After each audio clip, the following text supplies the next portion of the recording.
For a long time, I was just doing the physical poses. I just got on my mat. I was pretty good at it. I was quite flexible, quite strong, and I was like comparing myself to everybody else and saw how good I was. And I thought that was pretty cool. And I'm quite flexible until I started getting injured and going a little too far with some of the poses. But I was doing a teacher training. Teacher trainings are good for really bringing up, you get so tired physically that you can't hold on to your crap anymore. I didn't know I had that much. I thought I was pretty stable and pretty calm. But it was 40 degrees in Greece, and it was like day 5 of a teacher training. And we were asked to write something down, I don't know, and I wrote it down, and it was something that had to do with my son, and I suddenly just started crying in a pose. I was in a warrior pose, my arms out, I'm looking forward, and tears just start running down my face. And this was after 5 years of doing yoga, and I was like, why is everybody falling apart? Why is everybody crying? What's wrong with everybody?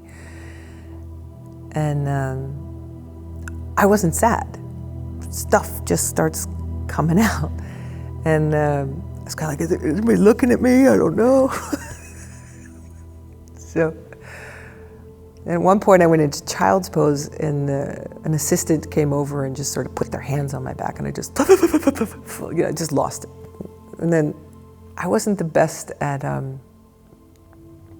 shavasana, so I'm kind of hyper, I'm a little bit of a hyper yogi. So lying still was sort of like the most difficult part of the class for me.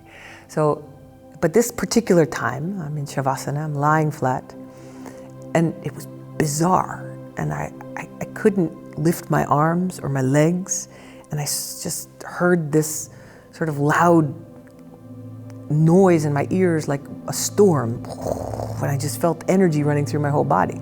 I couldn't move. I'm in shavasana. I was kind of like, whoa, what's going on? And afterwards, and I kind of went up to the teacher. I was like, something just happened.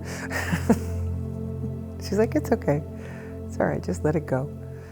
And just rest. And a lot of times that was a big sort of moment for me, a big release, where it wasn't sort of the shift from the physical to the energetic, and the understanding of the energy flowing in my body, and that's what's going to clear out the blockages. That's what's going to keep me healthy from inside and out, mentally, physically, emotionally. And there's not really a medical explanation for it. And learning to trust that, learning to let go of what, then I started letting go of more expectations of how I should look in poses. When I did the Kundalini teacher training, that taught me to stop beating myself up. The Kundalini is quite intense. They go and they go and they go, and I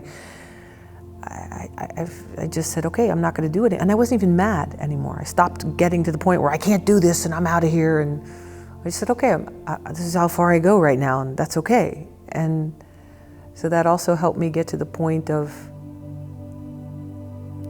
not needing to beat myself up, and to love myself enough to say, this is my safe edge, this is where I am. And I think there's a lot of enlightened people who've never done yoga. Yoga is just a tool to help you get there. And it just happens to be a tool that helped me to start to feel some things differently. Have a different understanding of what it is and why it is I do yoga. But I tell people who often, the only reason you do a teacher training is to clean up your own shit so you can handle somebody else's. So that when I have gotten rid of a lot of my fears and anxieties, maybe I can actually facilitate a safe place for somebody else to be.